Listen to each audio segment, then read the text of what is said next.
স্বজন হারা জীবনে কাউকে কি পাবো না জীবনের সঙ্গী হিসেবে? কেউ কি নেই?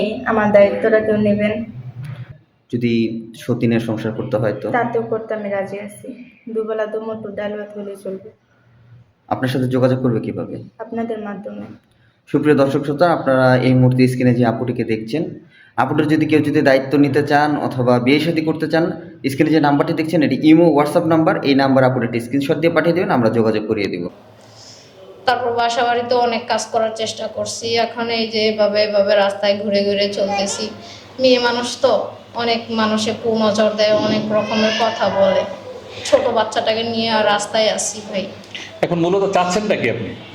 এখন মূলত চাচ্ছি যে আমি আপনাদের কাছে আসার একটাই কারণ যে এমন কোনো সম্মানী ব্যক্তি আছে কিনা যে আমারে গ্রহণ করবে। আমার দর্শক স্ক্রিনে যে নাম্বারটি দেখছেন এই নাম্বারটিতে ইমো এবং হোয়াটসঅ্যাপ খোলা আছে। যদি কোনো ভাই এই বোনটিকে ভালো লাগে স্ক্রিনশটে ছবি তুলে আমাদেরকে পাঠিয়ে দেবেন, আমরা যোগাযোগ করিয়ে দেবো। সবাই ভালো থাকবেন, আল্লাহ হাফেজ। আমার যে কোনো বয়সী হইলেও চলবে।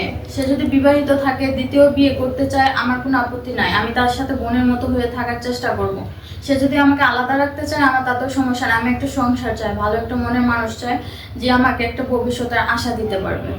আচ্ছা, তো আপনার সাথে কিভাবে যোগাযোগ করবে? ভাইয়াদের মাধ্যমে যোগাযোগ করলেই হবে। দর্শক স্ক্রিনে দেওয়া যে নাম্বারটি দেখতে পাচ্ছেন এটা হচ্ছে আমাদের চ্যানেল কর্তৃপক্ষের নাম্বারে ইমো হোয়াটসঅ্যাপ খোলা আছে। যদি কোনো ভাই আপুটার দায়িত্ব নিতে চান তাহলে অবশ্যই তার একটা ছবি স্ক্রিনশট দিয়ে আমাদের কাছে পাঠিয়ে দেবেন। যেহেতু আমি গরিব, যেহেতু যৌতুক দিতে পারবো না, কেউ যদি আমাকে দ্বিতীয় তৃতীয় স্ত্রী বানাতে চাই তাও আমি রাজি আছি। আপনার নাম কি? আমার নাম নুসরাত, আমার দেশের বাড়ি কুষ্টিয়া।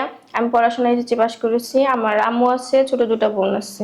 দর্শক এই মুহূর্তে যে নাম্বারটি আমাদের চোখের সামনে ভেসে বেড়াচ্ছে এই নাম্বারটিতে ইমো এবং হোয়াটসঅ্যাপ খোলা আছে। যদি কোনো ভাইয়ের এই বোনটিকে ভালো লাগে তবে স্ক্রিনশটের ছবি তুলে আমাদের সাথে যোগাযোগ করবেন, আমরা আপনার সাথে কথা বলিয়ে দেবো। সে মানুষটি কেমন হতে হবে? সে যেমনই হোক না কেন তাতে আমার কোনো আপত্তি নেই। তার বয়স যদি বেশি হয় বা দেখতে যদি অনেক কালো হয় তাতে আমার কোনো আপত্তি নেই। তাকে বিয়ে শাদী করবেন? হ্যাঁ, তার মন মানসিকতা ভালো হলেই হবে। প্রবাসী ভাইরা যদি আপনাকে বিয়ে শাদী করতে চায়? হ্যাঁ, অবশ্যই করবো। ক্লাস 5 পর্যন্ত লেখাপড়া করছেন, আপনার বয়স কত? আমার বয়স 27। 27 বছর।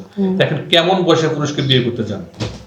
বয়সটা যেমনই হোক, আসলে বয়সটা তো কিছু না, মনটা ভালো হতে হবে। অবশ্যই সে বিবাহিত পুরুষ হবে, তাই না? যেমনই হোক, সে বিবাহিত হোক বা বউ নাই এমন হোক বা স্ত্রী থাকুক, তাতে আমার সমস্যা নেই। দর্শক স্ক্রিনে যে নাম্বারটি দেখছেন এই নাম্বারটিতে ইমো বা হোয়াটসঅ্যাপ খোলা আছে। এটি আমাদের অফিসিয়াল নাম্বার। স্ক্রিনশটে ছবি তুলে আমাদেরকে পাঠিয়ে দেবেন, আমরা যোগাযোগ করিয়ে দেবো। ধন্যবাদ।